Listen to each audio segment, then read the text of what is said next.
going on, guys? I guess last summer, towards the end of the summer, I had an issue with the car where one of the timing belt cover bolts fell out and went through the timing belt. So this is actually the first startup since last summer. I did a bunch of things to the car, but one thing I did notice since last year is it has a check engine light on now, which it never had a check engine light on before. So I don't know if that's just the intake that I'm running right now or if it's some issue with a sensor. But when I first started the car up, it didn't want to run. I had to keep my foot on the throttle just to keep it to stay idling. I'm not sure if it's an issue with the throttle position sensor, because this is the first time I've ever calibrated the throttle position sensor, so I don't know if that's an issue or if it just needs to be adjusted. But right now, pretty much how the car's running is I got it to run by just adjusting the throttle cable right here, just pulling the throttle body to keep it running. But I mean, right now it seems to be running fine. It's idling around 700 RPM, no surge or anything like that. Finally got the injectors figured out. I guess I kind of rigged it a little bit, but no leaks. Everything works perfect, lines up, seems fine. So I guess that's one thing that's good. This one stud right here was a stud that had a broken tap stuck in it, which that's the broken tap right there, which I got the tap out. I cleaned up the threads the best I could, but I don't know if you can see that one stud does hang out further than the rest. I'd say it's in about 5 or 6 threads. I put some blue Loctite on it just to make sure nothing backs out, but I mean, other than it hanging out, it tightened up fine. So got that.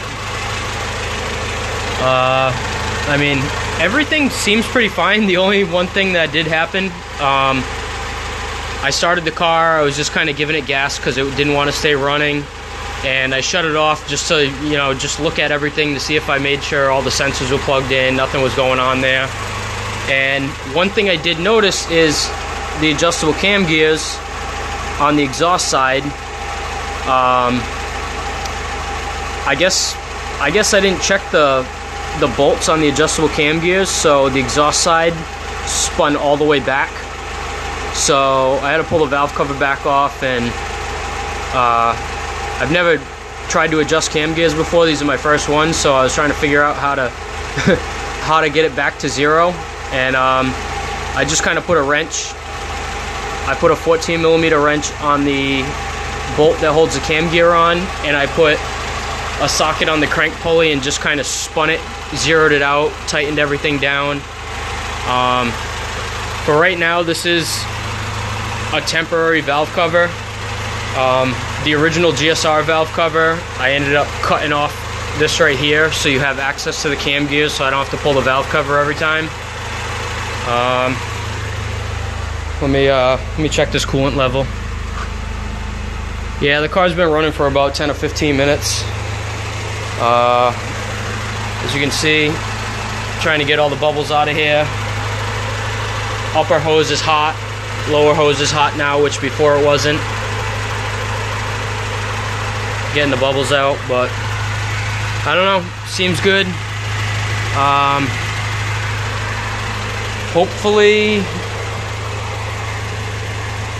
Hopefully once I get the valve cover powder coated, I can put the valve cover on. I also have, once the valve cover is done, I have an OEM valve cover gasket, and I also have the Titanium Speed Factory valve cover hardware. So right now it's kind of rigged because this is all I have, but it works. So when the valve cover is done, it's going to be powder coated black. I think having a black valve cover, I think it's kind of going to clean it up a little bit, because right now I don't like how it's like the anodized red with this, I guess, rattle can red. So once the valve cover, I'm doing the valve cover, it's getting powder coated crinkle black. Hopefully it'll match the intake. Hopefully it'll match the subframe, all the mounts, which I do want to clean up these. I got to clean this up. The car is really dirty. It actually,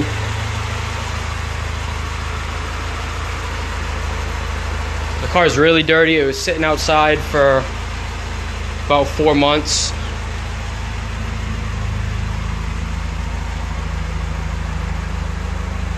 So yeah, I mean, I just recently got this garage. I've had it for, maybe I've had the garage for about 3 or 4 months now, but other than that, the car was always in my dad's garage. It sat outside for a few months in my driveway because I had an issue, like I said, with the timing belt, which I don't know, I posted a picture of it. I don't know if anybody saw her, but that's what the timing belt looked like. I was driving the car, everything was good. I had just pulled onto my street and I heard like a weird,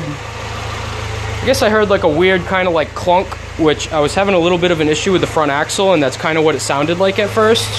And yeah, I heard the clunk. I drove it up the street, and right as I was pulling into my driveway, the car just shut off. So me and my buddy, we pushed it into my driveway, opened the hood, and first thing I noticed is where the valve cover goes over the cam gears, the belt was like, I guess this part, it ripped, and this part got jammed up inside the valve cover. So my assumption is this part of the belt getting jammed up in the valve cover is what stopped it, because surprisingly enough, this little thread of a belt was actually connected to the bottom, so the belt was still on. There was still tension on the belt even though it was half torn apart, and all the cams still lined up. So I wasn't sure if, if maybe it went out of timing, bent a valve, some type of issue with it. So pretty much this whole year I've been putting a ton of money into the car, not really knowing if the motor had a bent valve or if it was going to start all right. I was honestly, I put the belt on, I spun the motor over by hand. I didn't hear anything. Everything felt nice and smooth spinning the motor over by hand. So I kind of continued, and I got the intake, got the throttle body, did a bunch of other stuff. The CTR crank pulley I did, the titanium studs I showed before on the exhaust and on the intake, because I originally had an issue where I got the standard 45mm studs, and when I put them on the intake, they were all fine on the top but too short on the bottom. So pretty much Skunk 2 didn't really do anything about it. It took forever. They put me on hold. I explained it. People at Skunk 2 were like, yeah, we've never had that issue before. And it's like, how have you never had that issue before? After I did a little bit of research, I noticed that I realized you need longer studs on the bottom. So I contacted Speed Factory, and honestly, they were awesome. They freaking got right back to me. Told me that the studs that I had already purchased were 45mm, that they'd recommend the 55s. So honestly, he gave me such a good deal on these studs. Pretty much from what I've got out of it is he took pretty much $50 off of the normal price and gave me the extended studs for less than $100, a lot less than $100. So pretty much that's all on. I swapped the studs that I originally purchased onto here. I got the cam gears, the CTR crank pulley, everything else, and I guess, what else? New throttle position sensor, brand new map sensor. I had used the fuel rail, a B18c fuel rail that came off a B16 I'd purchased a few years ago, and then ended up getting a deal on this B18c. So I just took the fuel rail off of that, polished it up, used that. Brand new CTR throttle cable, and I guess that's where we're at. Car's finally running though. I'm pretty happy about it. I guess I just wanted to make kind of a short little video about what was going on. kind of update some people, because I know I keep posting a lot of pictures of pretty much the same repetitive stuff. Rag over the valve cover, or rag over the head with no valve cover on. But I'm actually pretty happy. I came up here to work on the car for a little bit today, and I guess I wasn't expecting to start it at all, you know. When I came up here, put the injectors on, got that all figured out, got the fuel feed and return line figured out, put the brake booster hose on, which this is a factory brake booster hose for the EX model. It originally kind of looped up over here and then went to the intake over here, which I just kind of picked the best section to keep the one-way valve in the middle still, and kind of cut some off at the end, but I think it came out pretty good. So pretty much right now is, like I said, just waiting for these bubbles to come out. Let me check the coolant, make sure the car's not heating up. Alright, yeah, well, good temperature wise.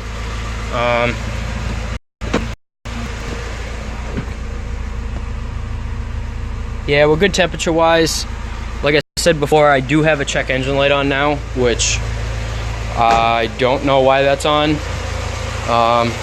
This is honestly my first OBD1 car, or OBD1 anything, so I'm not even really sure how to check the codes on this. Like, I know it's something with the blinks on the check engine light, but I mean, honestly, I couldn't tell you why the light's on right now. All I know is it seems like it's running pretty good. Like I said, it was idling very low. Actually, it wouldn't idle, it kept stalling out, so I tightened up the throttle cable to get it running for now. Fans just kicked on. Dude, these fans are serious, I'm telling you. This Mishimoto fan and fan shroud. It also has a Mishimoto, I believe, 165 degree thermostat in it. But, I mean, so far as the radiator, the fan, and the thermostat, this car never gets warm. It always stays very cool. Actually, if I'm driving this, well, when I was driving this car last year, if it was, I'd say below 70 degrees, it took like a half hour for this car to warm up, which probably isn't the best thing, but for the summer, it keeps it pretty much perfect. So, I guess the next step is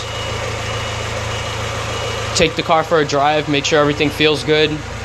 I got to replace the rear brake pads and rotors on it. I also have some other random parts, some brand new braided brake hoses for the rear that need to go on. I do want to change out that terrible looking fuel filter. I want to get some really nice, well, pretty much what I want to do is I have a Walbro 255 fuel pump I got to put in the tank. The fuel lines under this car, they're a little rough. So what I want to do is run all braided feed and return from the tank all the way forward. I know I was looking at, you know, those tucked fuel kits, which I don't want the trash ass filter that comes with those, the whatever 40 micron filter or whatever it is. I want to get a nice fuel filter set up, run lines from the tank all the way forward. Right now, like I said, I was just trying to get the car running. So yeah, next step is I just want to do the rear brakes on it. But take it for a drive, do the rear brakes, everything feels good, kind of button up some things on it, and hopefully I can have it tuned. I've talked to a tuner already. I talked to Mark Hurd, which I'd love for him to tune my car. I've heard a lot of good things about him. Right now, it's just kind of, I wanted to button up the car and get it running first, make sure everything was good with it, because I don't want to bring him a car with a bunch of problems which he has to figure out. I kind of wanted to button everything up so when I bring it to him, it's kind of ready to go. But at the same time, I was a little low on funds, so I got to save all my pennies, so when I go to him, everything's all good. And I guess that's where we're at. Next thing, just hopefully get the car tuned. I mean, get the Honda data, all that stuff, tune the car, and I guess see what it makes for power. It's a completely stock internal B18c. It's the JDM GSR, 70mm throttle body. I'm gonna put the Walbro 255 fuel pump in it, stock injectors. Yeah, I mean, I guess we'll see what it does and go from there. All right, thanks for tuning in, guys. I'll see ya.